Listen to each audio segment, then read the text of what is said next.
talk about the military and law enforcement for a minute. Yep.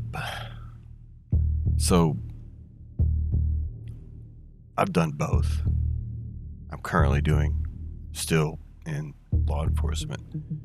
I think what we're witnessing on a national level is the removal of people that will not follow illegal orders. So, law enforcement and military is pretty powerful. They're capable of, pretty serious actions, I would say, especially the military. Law enforcement just, deals with mainly the population. The military has obviously a lot more power that they can project.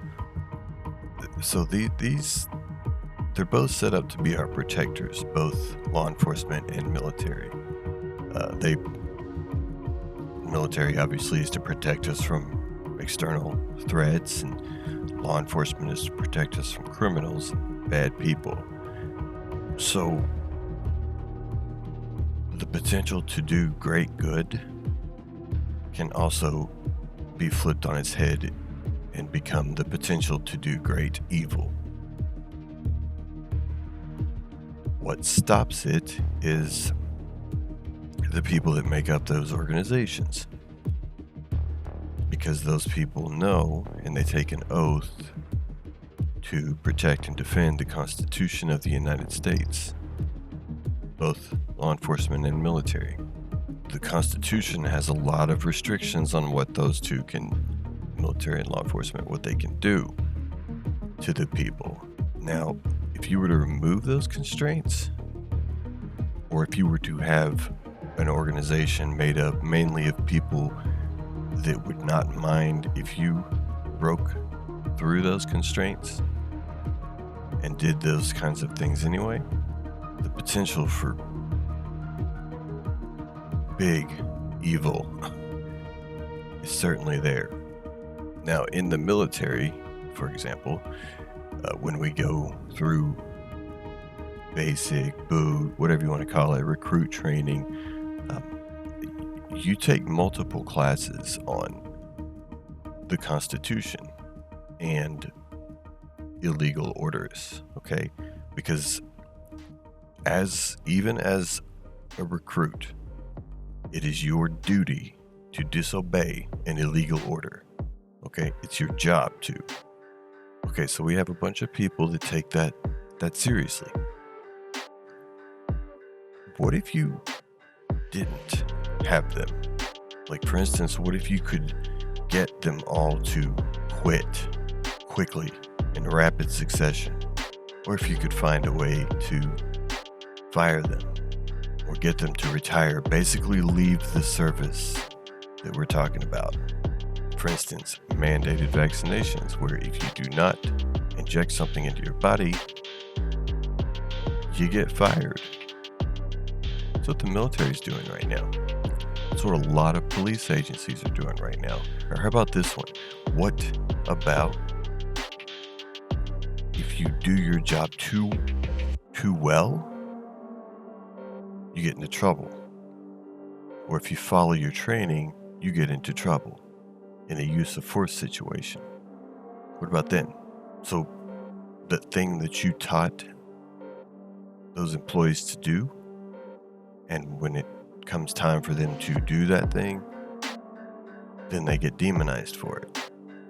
Or what about just constant protests against those employees and then sending those employees out onto the front lines to deal with them, and then having the media demonize them, as well as the people on the street demonizing them, and then the politicians for whom those employees work demonizing them?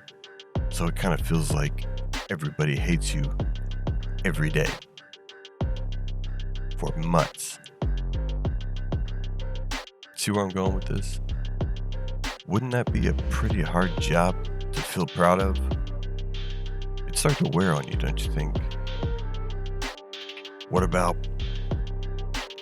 You have superiors that make repeatedly bad decisions and hand those bad decisions down, and the superiors above you reinforce the bad decisions. And then when the situation goes horribly wrong, nobody takes accountability for it. You see all these crimes happening above you, the crimes of indecision or treason, and nothing happens to them. But then when you speak out, you get told, better not speak out again or you're going to get in trouble. Well, at that point, you're mad and you're taking a stand, so you can get in for a penny, in for a pound, I guess, and you disobey that order to not speak out, not speak your mind, not display any opinions, and you get thrown into the brig. Never mind that Americans are dying as a result of bad decisions made by everybody above you. When you call attention to it and refuse to stand down, you get thrown in the brig. That would be pretty demoralizing for people that feel similar to that one person, wouldn't you say? It's pretty scary to think about what's actually happening, okay? Because it takes courage and it takes a backbone, it takes spine to be one of the few people in a group that stands up and defies what everybody else has accepted. So that illegal order idea, the idea of the illegal order, when the entire squad or entire unit is fine with it, and then you have to be the one to stand up and speak up, that in itself takes a lot of courage. Knowing that there are real world repercussions for it, as far as your personal well-being and your livelihood and even your freedom, it's a pretty big risk because the sacrifice is huge. And you are still alone. Either way, you're alone. Does that sound like a job that you'd want to do? Does that sound like an organization you'd want to be a part of? You have to wake up in the morning, every morning, look at yourself in the mirror, tell yourself that you haven't betrayed that oath when you know that you either have or you will have to at some point, and you'll have to make that hard choice, that hard decision. Everybody's going to have some hard decisions to make, but these are happening right now for these people. You have police officers that did not plan on losing their job, and now they are facing this decision right now, actually days ago. How strong are you? How tough are you? Will you be the one to stay seated when they issue that order that you know is wrong, but you say you can justify it to yourself? I'm not asking rhetorically. This is a real question, because it's a real question these people are having to ask themselves. Once this all filters down through these organizations, what are we going to be left with? Are we going to be left with a majority of people that will not speak up because we've already gotten rid of the ones that would? How far will they go? For most of them, where's the line?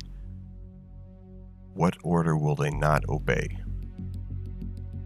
When given enough reason, threatened enough, when there's enough chaos around them, when their fellow colleagues are following the orders, when will they stand up to say no? Or will they? How far is too far when it comes to your convictions? Or lack thereof? Because lack of convictions and principles means you'll do whatever you're told, and you can justify it. So we're talking about very powerful entities, military, and police. They got a lot of firepower, a lot of hardware. When the government becomes anti-liberty and anti-freedom, it is no longer your government. That is your enemy. And any extension, any enforcement arm becomes an enemy to freedom. People talk about the Capitol as if some kind of shrine or some kind of hallowed ground. They're just buildings. Okay? Just buildings. It's what they supposedly should be standing for that's hallowed. Okay, people have died for the flag, for freedom, for a constitution. They've given their lives, made the ultimate sacrifice for it. So when the creatures inhabiting those buildings are anti-freedom, anti-constitution, anti-American, then they are the enemy. So those buildings, they're just layers for the enemy. There's nothing hallowed about it. This is the flag they'll be wearing on their uniforms. Now, what does this mean to us? I swore an oath in front of this. Multiple oaths, actually. Yet, this is what they're going to be wearing on their uniforms. It's what I wear. It's food for thought, and it's pretty scary. This protest that happened on October the 14th, I don't know if you've heard about it, a bunch of environmental activists stormed the Department of Interior building, I guess in Washington, D.C. I don't know. It was pretty violent when they broke through. I think they hurt a few of the Capitol Police or whoever they were there defending the building. We can't really find any video on it because the story has been not reported on by mainstream media at all. They haven't touched it. And there's not a lot of video of it on YouTube. There's like 2 videos that I've seen, and they're maybe 3 minutes long of when they actually get through into the building. Now, these are far left activists, right? Like, they were wanting them to stop natural, like fracking or something to do with natural gas. I don't even know what their point was. I don't even know what they were protesting. Okay, it's probably dumb. So their cause is naive, and this is gonna sound strange, maybe, but I'm watching them, and they're attacking a government building, right? They're mad at the government, and I'm thinking to myself, who cares about their stupid overt cause? Like, what are they? Whatever. Environmentalists, we've got bigger things to worry about. As I'm watching them invade the door, get through there, and, yelling, "Come on!" This guy's yelling, "Come on!" In that moment, I didn't hear anything about the environment.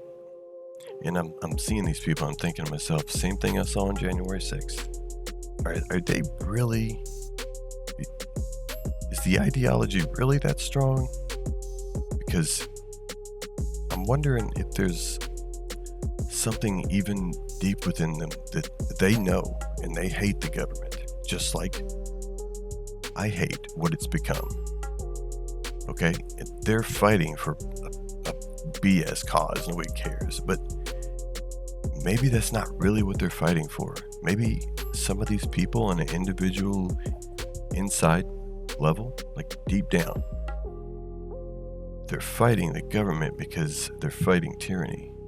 I mean, they're far left. Like, if anything, they should be cheering on the government. But they still find a reason to get mad and protest. Maybe they're not really after their stupid cause. Not really. Maybe there's something more to it. Because they didn't attack civilians. They didn't destroy private property. They went after the Department of Interior in their building. I can't disagree with that. So maybe, just maybe,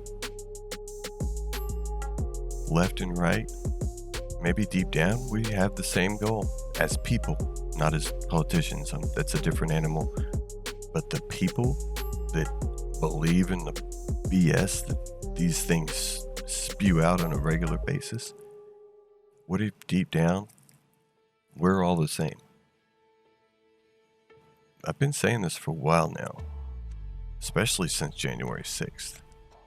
Because if we're all the same, if we're hundreds of millions of us against them, and it scares them to think that we would not be divided, that in itself should tell you something. Maybe we're not that different, and maybe all these details that we like to fight over, we can iron out later. Maybe we should focus on the real problem, the main enemy, and that is the United States federal government. That is Congress, the Senate, the military-industrial complex, and all these lobbyists in Washington, the entire swamp. Maybe it's them. Maybe the future really does lie in our hands. And if we can set aside our differences or reach a compromise of some kind and realize that the enemy of my enemy is my friend. Yes, I'm aware of that, where that came from. It's still a valid quote. Maybe we're not that different. Maybe we're all still, most of us, a lot of us, the majority of us, maybe we're still Americans. Maybe.